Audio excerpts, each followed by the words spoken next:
Hi, and welcome to the second series of the We Make Media podcast, when I speak with authors and educators about new and digital literacies. I'm your host, Karen Derricades. I'm here with Clive Thompson, who's a regular contributing writer to the New York Times, the Washington Post, and Wired magazine. He's the author of two fascinating books about the ways in which technology and the internet are changing our brains and shaping society.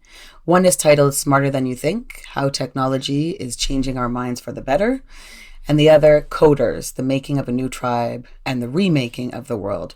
So I have a very, very marked up copy of Smarter Than You Think because of so many great anecdotes. As a media literacy and arts educator, there are so many wonderful examples and research to push back against some of the genuine fears that adults and teachers in the classroom have about young people and their relationship with media. Can you tell me a bit about these new literacies? Sure. So the thing about literacies is that historically, for hundreds of years, we've really only regarded literacy as being about the printed word, right? Being able to read it and being able to write it. And that was because, really ever since the Gutenberg press onwards, print was the dominant medium for how we got information out. And it was also the only one that was sort of practical for us to wield individually, right? We could generate text ourselves. If we had a pencil, piece of paper, you can generate text. Now, granted, it was still awfully hard to generate the printed word, that only a tiny number of people that ever wrote anything published it. So that was even a smaller bottleneck. But nonetheless, that's what literacy meant, reading and writing. And what started to change dramatically in the last 15 to 20 years on the internet is the range of modes that we have to communicate. So we now have photography, and we now have audio, and we now have video. All those things went from being incredibly difficult and expensive to do to the point where only a huge corporation could record video and send it around for other people to look at. Now anyone can do it because it's in your pocket, it's in your camera, phone, it's inside your laptop. And so this has essentially created an explosion of communication using these new modalities, or relatively new modalities. Like it's a very recent thing for someone to think, okay, I want to communicate with the world, and their first instinct is to flip open their phone and take a video and talk, or to pull out a microphone and do a podcast and to talk about it that way, or to to maybe use some sort of online software that helps you take some data and turn it into a chart, that you can share with other people, or even to do something sort of a graphical illustration. That could be a meme, it could be some sort of other thing that you send online for people to look at. Marking up pictures and sort of making jokes and whatnot. These are all completely new ways of communicating, and the thing that is so interesting about them is that they really open up the palette of things that we can now talk about. It's it's weird to think about it, but text is actually really bad at communicating certain things, right? I mean, for a vast majority of subjects, but every once in a while there's something that comes along that you want to talk about that fundamentally just isn't really that easy to talk about in text. Like I'm a musician, and when I was a kid, I tried to teach myself how to play harmonica. And so I went out and did the only thing you could do in the early 1980s, which is to buy a book about it. And it turns out that trying to learn how to shape your embouchure and how to blow and inhale the way you have to for blues harmonica from a book, from people describing it in text, is virtually impossible, right? But there was no one teaching it. There was no lessons I could take. So I just sort of hammered away at it as best I could.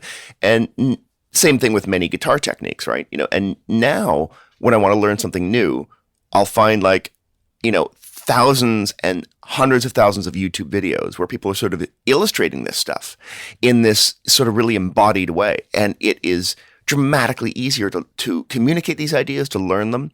Anything that's kinesthetic, anything that's visual, anything that involves a process, it turns out that the moving image is a fantastic way to communicate it. And so to me, one of the most interesting things about the world of modern technology is the explosion of new ways to communicate, those new literacies. Absolutely. Well, I mean, we're kind of going back to a time because, I mean, there were times in the past that were more about visual literacy and non-textual, which is wonderful because in some senses, of course, it, connects people across language, even though symbols and certain choices are culturally based as well. Right.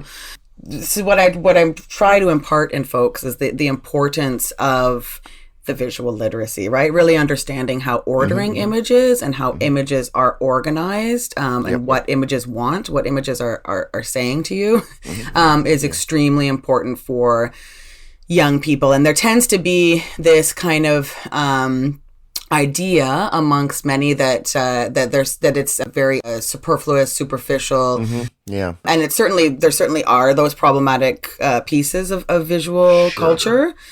I mean, like one, absolutely obvious area where the idea that text is, the best way or the serious way to communicate things is in the world of science, right? Because science has desperately been sort of fighting to remain visual for as long as we've been doing it. In fact, one of the greatest frustrations of early scientists was the difficulty of illustrating and showing what they were talking about, right? Because when you're trying to communicate virtually anything in science, you often want to talk in pictures. You want to talk in what you're seeing. You want to talk in visual illustrations because that's how you show the processes, the physics, the look, the chemistry, the whatever it is of it. So it's quite fascinating when you go back and look at the origins of modern visual literacy. You're right. I mean, you could go back to, ancient writing scripts that were very visual, hieroglyphics and whatnot. You could look at the illustrated manuscripts that existed before the Gutenberg revolution, back when books were copied by hand. They were lavishly illustrated because, of course, it was easy to do so. If you're paying a monk to sit there and create a copy of a book, they'll often have a lot of fun illustrating the heck out of it. And one of the problems with the Gutenberg printing press was that it made it way more efficient to copy text because you could take the words, the letters, and you could lay them out in a new format and bang, bang, bang, immediately arrange them to do a new book. Incredibly fast, incredibly efficient, but really, really hard to do illustrations, right? Like that. It was easier to do text. And so the reason why illustration and pictures died as a communication technique was the affordances of the printing press. Great at text, terrible at images. And so really some of the first people to fight back and say, no, we really need images in here were scientists of the Renaissance period who were developing things like the microscope. And they were like, we really, I can't just describe in text what I'm seeing here. You people have to see this stuff.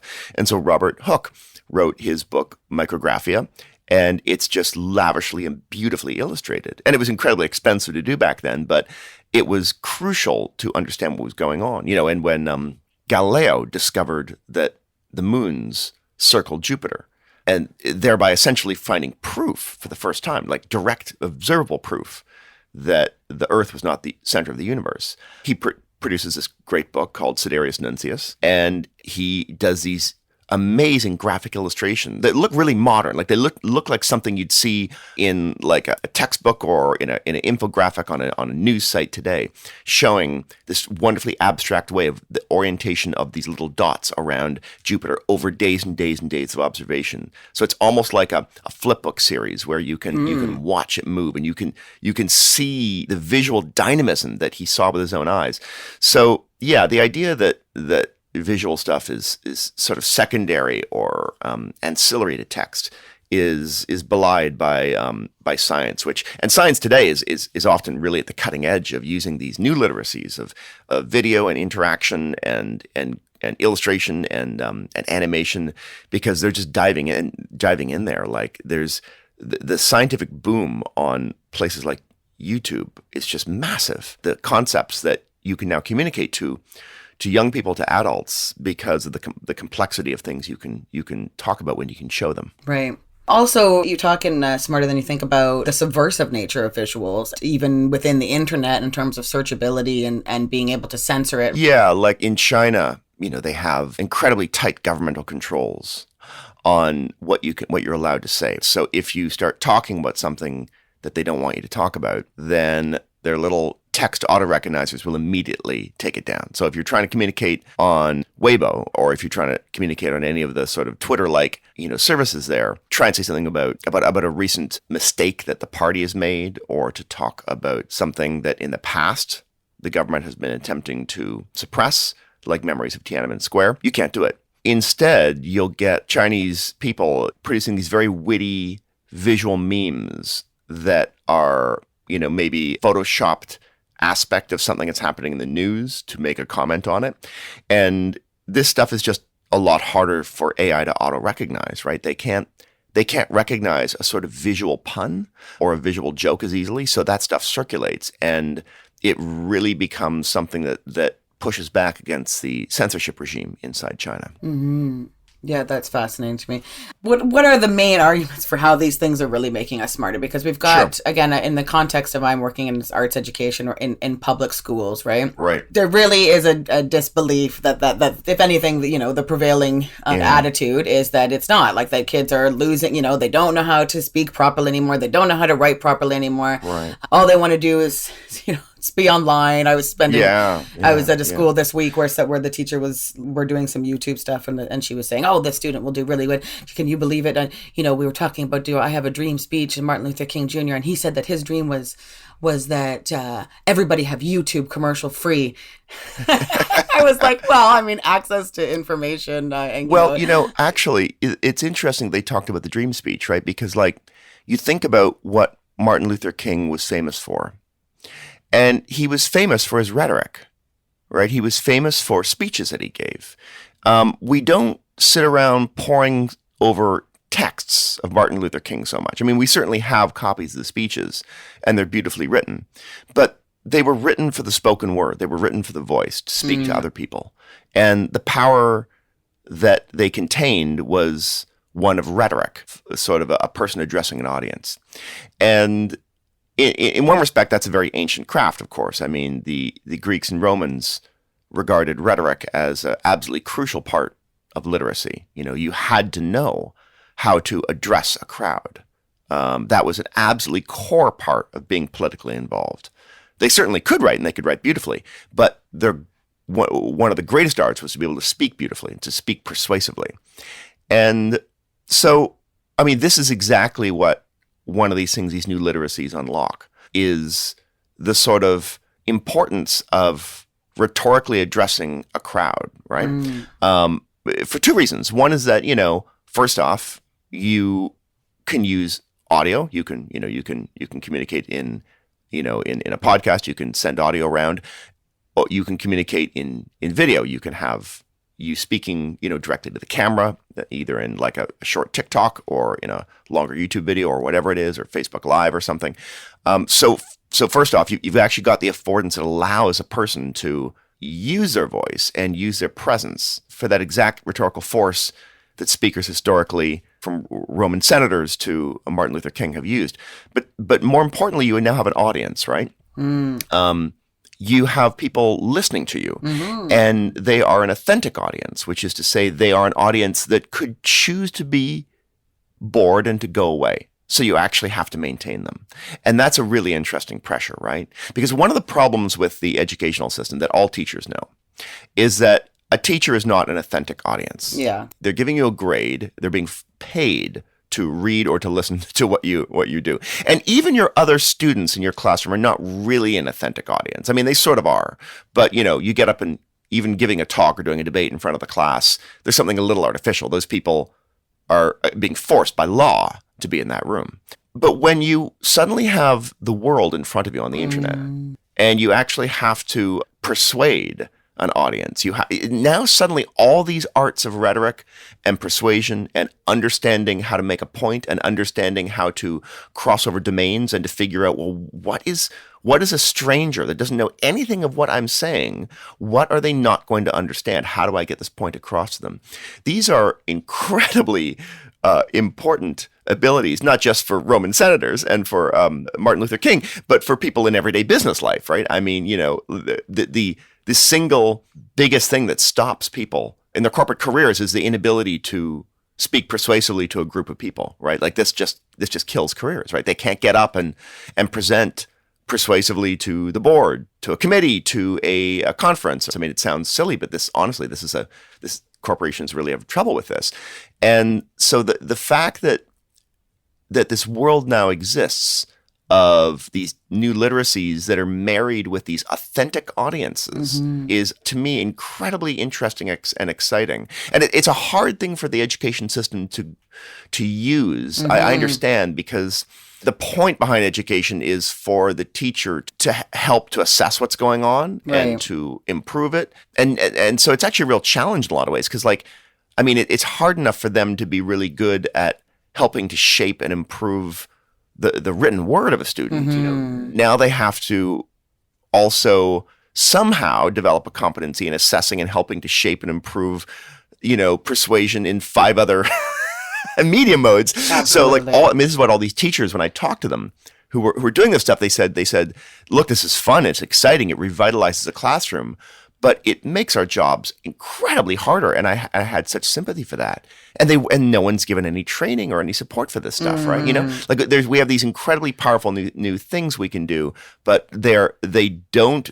It's not like a push button thing where suddenly the technology makes everything easier. If anything, it makes it harder, right? Absolutely. Well, especially when you've got public institutions that are slow to move for safety, for a number of reasons in terms of developing policy, because they're massive institutions. And you've got tech issues. I mean, I've many school boards that I've worked at, they worked 5-10 years to advocate for let's say 100 computers or something. They get the computers in the school. It costs millions of dollars. They finally get it in, and 3 weeks later, they're useless because there's no one to monitor the tech. There's no there's no policies around how to use it, and so people are downloading stuff. It's shared equipment, and you couldn't possibly keep up even when the tech is changing as well. But again, like you said, everything, you'd have to be a technologist. Every teacher would have to be a technologist, and that's that they shouldn't be expected to be that, right? That's not their job. By the way, the one thing I will say, the common fears people have of kids being sort of swept up in the stuff and ruining their minds overall. There is one of the concerns that I think is quite legitimate, which is that so you have all these amazing new literacies that emerge because people can communicate online. And you have these authentic audiences, which is great. But all of these modalities are pretty much being brokered by very large corporations, right? Where does one go to communicate to the audience in these new literacies? Well, it's places like TikTok, or it's places like YouTube, or it's places like Facebook, although that's less so for young people. Instagram, Reddit and whatnot. Now, all of these are huge corporations whose business model is getting people to stare at them nonstop and never look away. And they're good at it. And they're very, very good at it. So they're good at seducing us to just constantly, oh my God, let me look at one more thing. Let me look at one more thing, because that's how they make their ad money. And so it's an incredibly unfair fight, right? It's like a $1 billion corporation with people being paid $800,000 a year to figure out how to get a 12-year-old to self-interrupt and to, in the middle of their homework, go, I should check what's on Instagram, right? That's an incredibly unfair fight. They're going to win, and they have won. And so the hazards of modern technology are not the technologies. They're fabulous. They are the business models that circle around them, that have harnessed these things, because there's nothing saying that the only way to get, the moving image online is to use YouTube. And there's nothing that says the only way to get a persuasive text online is to use Twitter, or the only way to get a persuasive picture online is Instagram. These are all fungible technologies that can be deployed using tools that we ourselves own and we ourselves control. The problem is that it's quickly coalesced into this monopoly, and that's where people go because that's where the audience is. So really, corralled the audience. Yeah. So really, that is the one significant issue that I think teachers are rightly concerned about, and parents are concerned about, and certainly if you talk to them, even the kids themselves, are concerned about. They understand the sort of, maniac loop of compulsion that these companies are trying to rope them into. So, and the struggle for the impulse control that they're losing. Yep, exactly. Yeah, and there's no easy sort of answer to that whole. How does that work itself out in your classroom? I'm interested to hear, actually. Well, I mean, it's interesting because, I'm there for very short periods of time, right? So, I mean, in the context of this conversation, I absolutely said, totally understand your worry about students, your concern. But again, since they are normally consuming this stuff without considering how it's created, this will be a great opportunity for them to kind of get a bit more of an understanding of how it actually functions. And that can make them more critical of their own relationship with it, and can make them more aware of how these media are constructed, and therefore can have the biggest benefit for those who are the most obsessed. Because one thing that has happened for 15 years of doing media literacy, much long before I was doing the digital literacy stuff, is kids of any age, the teacher will say, before I go in, you're going to love working with these guys. They're super media savvy, and they never are. And one of the things that you said in Smarter Than You Think that really just was like, bing, like, there's a serious dangerous thing that I see going on in schools. It's been going on for a while, and then now that this schism is growing, is adults being snowed by young people's ability to manipulate tools. And therefore failing them by deferring, like being like, oh, this kid, like, if we can't teach him anything, he can fix my phone, and it's like, well, that's great, he can fix your phone, but he has no idea why Facebook is free. He has no idea how the algorithms are manipulating him, and if you pull back the curtain and let them know, they might make different choices. Totally. Yeah. No, I absolutely agree. Like, one of the most dangerous ideas was this was the naive idea. I mean, because there's an informed idea that it's valuable, but the naive idea of the digital native, right? The kid who sort of just gets it because they use it all the time. The ability to know how to navigate a phone or navigate the interface of an app. An adult finds the interface baffling. The kid doesn't. So it seems like the kid has some sort of effortless ability to get technology. But as you point out, merely being able to navigate the interface does not mean being able to understand the, what technologists would call the affordances of the tool. Like, what is it? What does it make uniquely possible? What does it make newly hard? Like, what was easier to do before that's now actually hard to do with this? And how is this thing paid for? What is the business model? And therefore, what does the company have a vested interest in you doing? And what does the company have a vested interest in you not doing? And to me, one of the most interesting questions is always like, so what does it look like to use this type of tool that doesn't come from a corporation? Right. Because often that's just utterly baffling to them, because they've never experienced sharing a photo that wasn't on a place like Instagram. If you show them, putting a photo online is trivially easy to do, and you can do it in ways that they won't let you do it, and you can do things with photos that they won't let you do in those. If you simply create something to share and edit the photos yourself, right? I can show them in 15 minutes how to set up their own photo gallery online and do really cool things with it that, again, Instagram won't let you do. And I could, and they learn a tiny little bit of computer code in there, which is kind of cool. But the question is, but how's anyone going to see it? And I'm like, you see what's happened. Basically, no one's going to, unless you send them the URL or whatnot. And so the reason why you're there at Instagram is because they're giving you an audience. And that's incredibly valuable, right? That's an incredibly valuable thing. They're giving you that authentic audience, but the trade is they're going to control what you do. And so even understanding that, like that moment of like, oh, that's right. Like the act of putting a digital photo online is not magic. And I can do it on my own. But the trade-off when I do it the way they do it is they're giving me an audience, and therefore they're controlling all this other stuff. And even if you keep on using Instagram, and you're going to keep on using Instagram, merely having that insight is incredibly valuable. Absolutely. Yeah, no, totally. And then they realize, oh, wait a second, that's right, I didn't really choose to have a square photo. Right?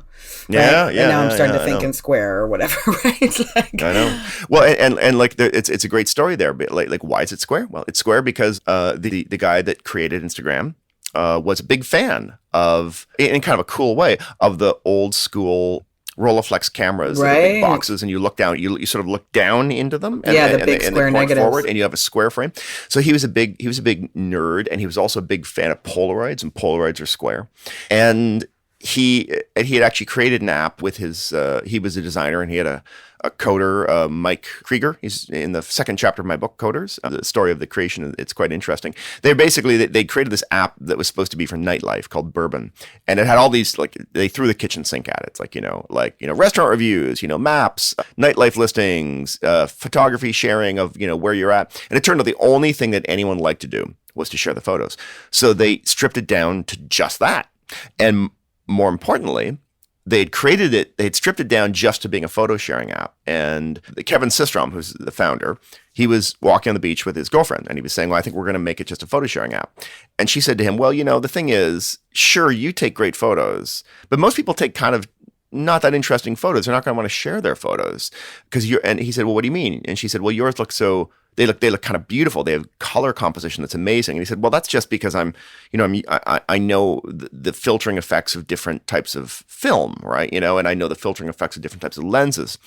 And so what you're seeing is not that my pictures are any better, but just that they're filtered. And she said, well, you better put filters in there then. Mm-hmm. Right. And that's exactly what they did. And that created the enormous explosion of Instagram. And again, so one of the really fun things, if you have like an after school class and you say, okay, I'm going to show you guys how to like load your own photo, put it online, and how to literally create your own filter by choosing which colors to emphasize, which colors to de-emphasize, like in exactly the way you want them to do. And like 3 lines of code, you can create these really crazy, interesting custom filters.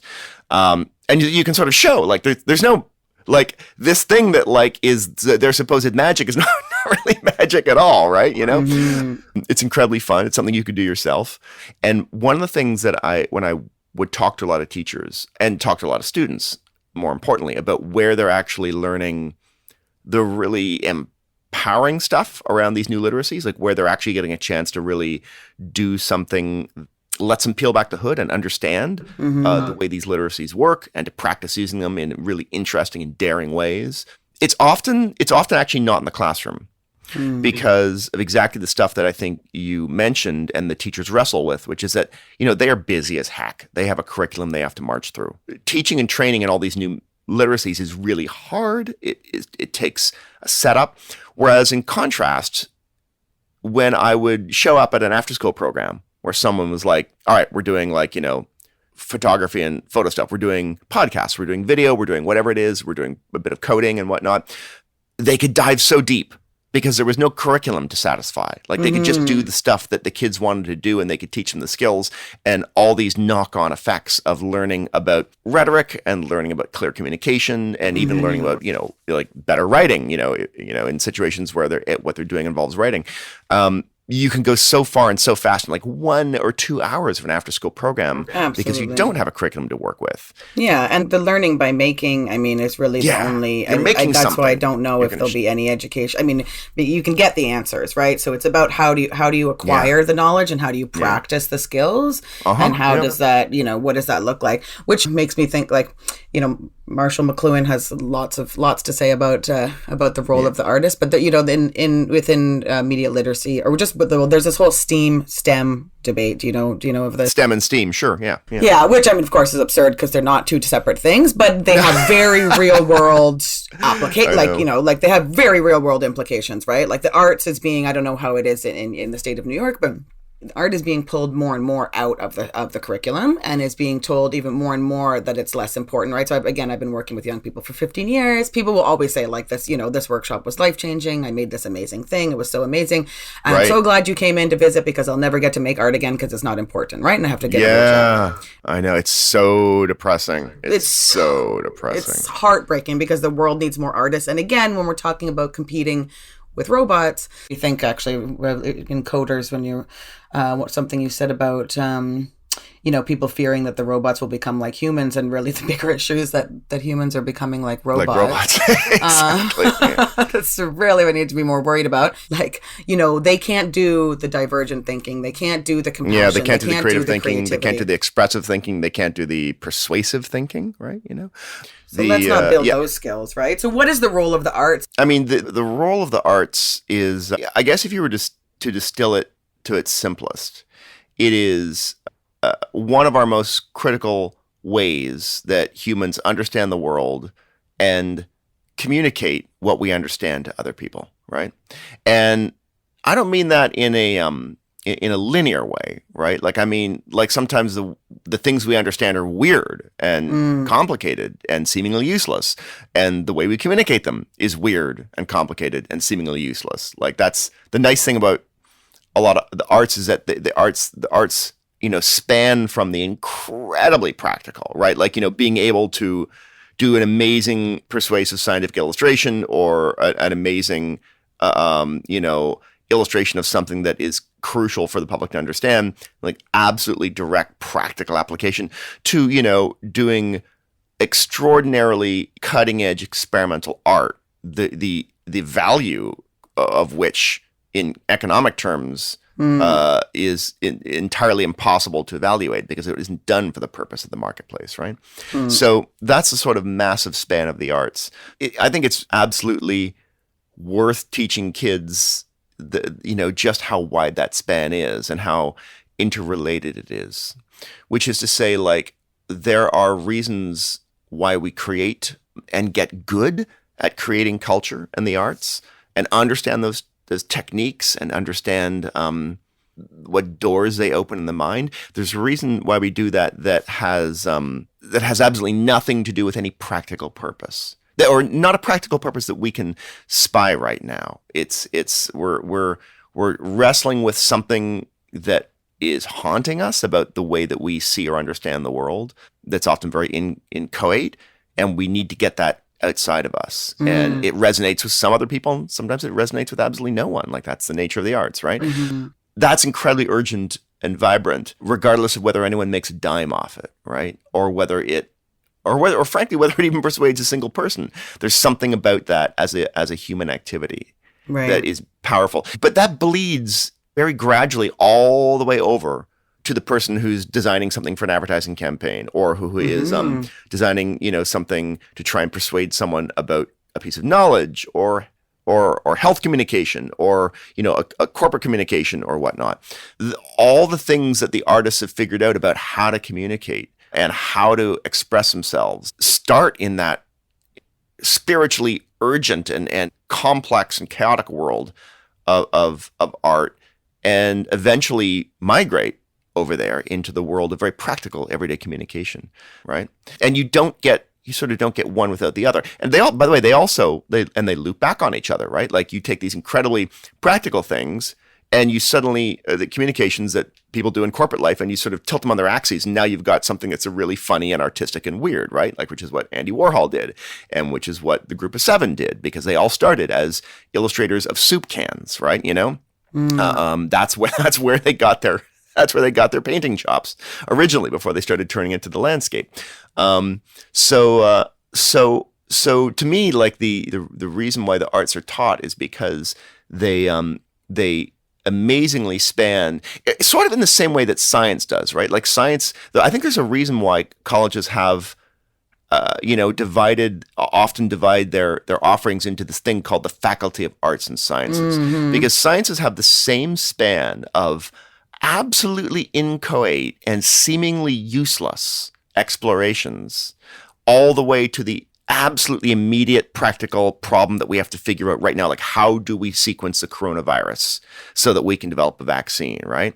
And that's related all the way to the dreamy, weird experiments that no one can figure out why it bothers them that they want to figure this out, and no one can figure out what the possible utility would be of them figuring that out, but they sit around figuring it out, like Einstein wondering about the relationship between time and space, and whether it's possible that if you go really, really, really fast, time has to also slow down. Like, this is an extraordinarily, impractical and useless mind game, that 90 years later becomes incredibly important, because every time we use a satellite, we have to slightly correct for the fact that time is moving more slowly for the satellites than for us, because they're moving faster than we are, right? So like on an everyday basis, every time, you check your phone and the GPS is doing something, it is doing this microscopic piece of math to correct for exactly the deformations of reality that dreamy patent clerk thought about 100 years ago. So both the arts and the sciences have this fantastic span that is incredibly valuable, and where one end, is connected to the other. But it's really hard for the marketplace to value the stuff at the dreamy end, Well, yeah, I mean, and I think, there is the practical terms as well, right? I mean, it's artists definitely, they vision beyond what they know how to do, and then say, okay, how am I going to do this? I guess I'll have to learn how to be a carpenter for this next piece, because the piece is a sculpture and is made of wood, and so I guess I'm going to have to invent my own new paints to capture the colors that simply aren't there for me. Yeah. I mean, it's interesting because, of course, the internet changes collaboration so much, and in schools we're always working in groups, right? This is slightly different than collaboration. The wiki model of groups, I'm always considering how this could radically change what happens in the classrooms, because, we always say, okay, you got to work in a group of 4 on this assignment. There's all kinds of power dynamics that jump off. One person ends up doing most of the work, but in a totally different way than this wiki way of where you have consensually some people doing 90% of the work and some people only contributing a little, people contributing as much as they want to and as much as they have time to, but that's still pushing that idea forward, right? Yeah. I mean, collaboration is it's a hugely powerful part of what the internet has unlocked for us, right? The ability to collectively work with other people and to communicate with a wide array of folks who are all obsessed with the same thing. Like, it gathers a lot of people together who all have the same obsession, and that's a powerful thing, right? Dangerous thing too, right? Turns out that you gather together all the disgruntled, white dudes who are convinced that women and minorities, have caused all their problems, and you hand them powerful visual tools, they will become excellent communicators of toxic grievance, right? So you get the bad with the good, but the good that's there is quite remarkable, and that's people sort of recognizing, oh, we're all interested in this type of synthesizer. We're all interested in this rare form of medieval knitting. We're all interested in this rare type of skateboarding. We're all interested in synchronized swimming in the same way, right? And so collaboration, when people start showing each other things, asking each other questions about their common obsessions, this is where an enormous amount of really powerful learning happens. It's what in a previous era we would have called guild learning, right? Where you sort of gather together with the people who all know. So kind of like peer-to-peer education. I guess really. My question a lot, whether we need teachers anymore. I mean, in the sense that we're all, the internet facilitates this ability for us to co-mentor across age, across geography, like a 11-year-old hacker in the Philippines can be teaching, you know what I mean? Like, it's not. Yeah. I mean, so do we need teachers? Here's the best answer I can give you to that, which the reason why you need teachers is that even in a world where you have this enormous resource, the internet, where odds are high, if you want to learn something, someone out there, has formalized how to show you how to do it. So like 2 areas where I self-educate heavily is, in my job, I self-educate all the time because I'm a science journalist, so I'm constantly having to find things out. And the internet has made it enormously easier to do so, like several orders of magnitude more powerful to do so than 25 years ago when I started. But in my personal life, I'm a musician. I play in a band, the Delorean Sisters, and it's a country bluegrass band. And so I'm constantly trying to master and understand new aspects of country bluegrass playing. And I'm also a amateur coder. And I've taught all the stuff, everything I've ever learned, I've taught myself. So both those things, I rely on a huge amount of online learning. But, there is an extent to which, even when I'm very focused, there's a little bit of blundering around that happens with me. And I once chatted with the head of a boot camp, a coding boot camp, which are these things where you go to for like 6 months. Maybe, you're 28 years old and you don't like being a law clerk and you want to be a coder.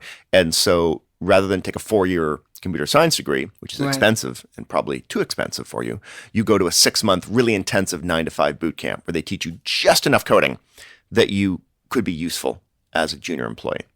And now, technically speaking, everything you learn in those 6 months, you could just teach yourself online, right? But what the head of this one very, very successful boot camp told me, he goes, what we do is all we're offering people when we have a teacher in the room and when we have a curriculum is we're telling them the order in which they should encounter things. Right. Yeah. How to acquire the knowledge. Exactly. They don't have to build that pathway themselves. If they want to go down byways, they can, but they don't have to get lost going down routes that might be kind of useless. And so it turns out that one of the most powerful things that teachers offer is the journey, is the pathway, is the curriculum. And that's such an incredibly powerful part. Now, obviously, the challenge, I think that began our conversation is how does a modern curriculum incorporate some of these those new ways of learning, ways of communicating. That's really hard to do, and it's necessarily slow because when you're doing it in public institutions, they think a good long time before they change anything, as they should.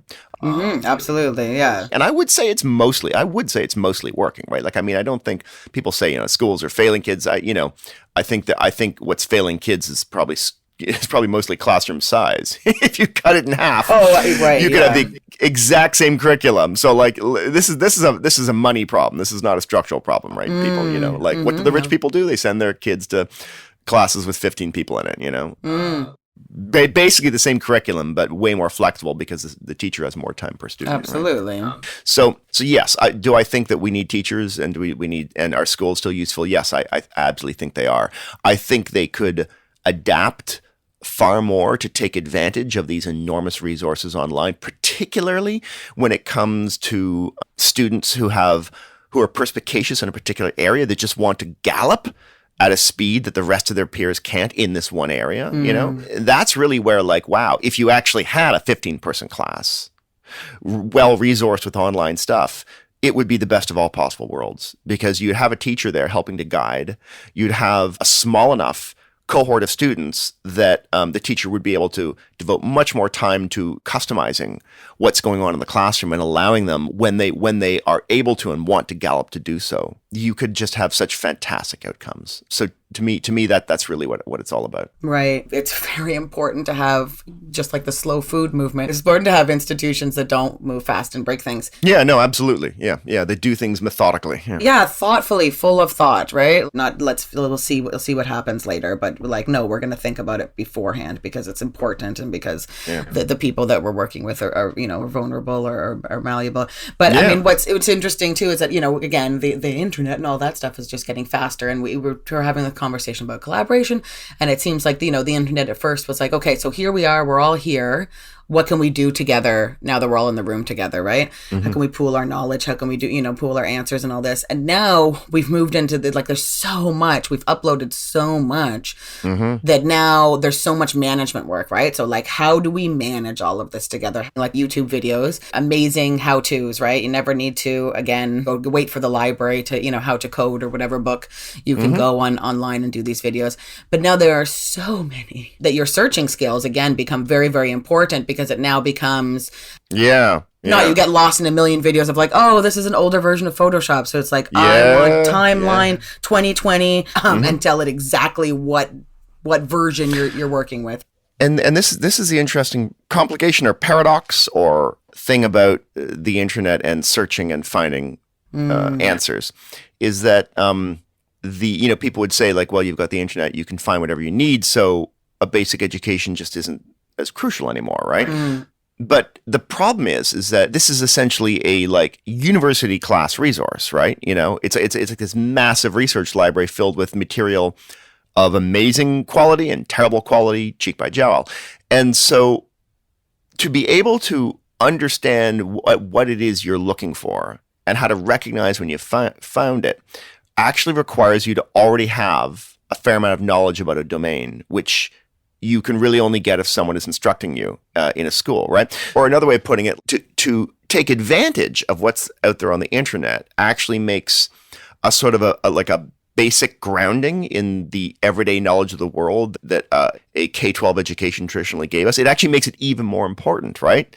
Because unless you have that basic knowledge of how the world works, you won't even be able to go out and find the things you need to find. Like, you have to have a certain domain mastery, in the same way that like if you want to go out and like and go deep into Photoshop, you need to know enough about Photoshop to begin with that that you can ask those questions. Or like with coding, like coding moves incredibly quickly too. Like a language will literally change and evolve over a year or two, and things that were incredibly dominant, the way that you would solve a problem, in 2 years later are passé or Right. even dangerously bad.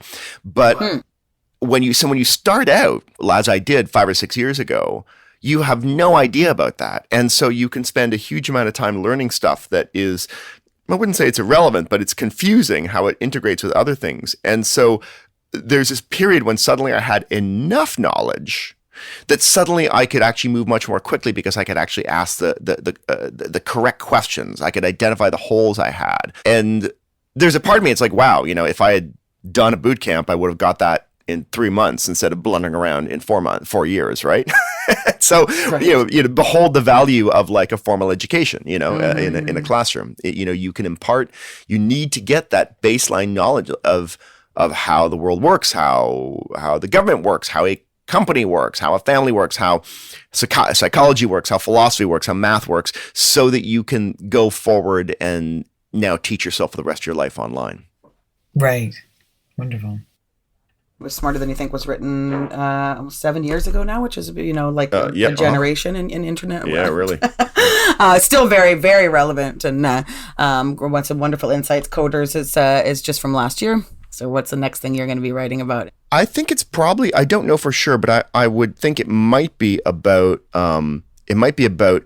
energy. I'm very interested in the ways that we generate and use energy and the climate implications of it, and some of the big questions of how we sort of move around society, how we get from point A to point B. So I've been writing a lot more about it in recent years, and I think it's probably going to be something that I move towards my next book, but I don't know for sure yet. I'm still thinking about it. I know that I'm writing a lot about energy. I'm writing a lot about AI. I'm writing a lot about transportation. So it might be something that sort of fits in all those boxes at once. Amazing. Yep. Well, yeah, thank you so much. Not at all. It was a lot of fun having a conversation. Let's do it again sometime. Definitely. And thanks to those who listened.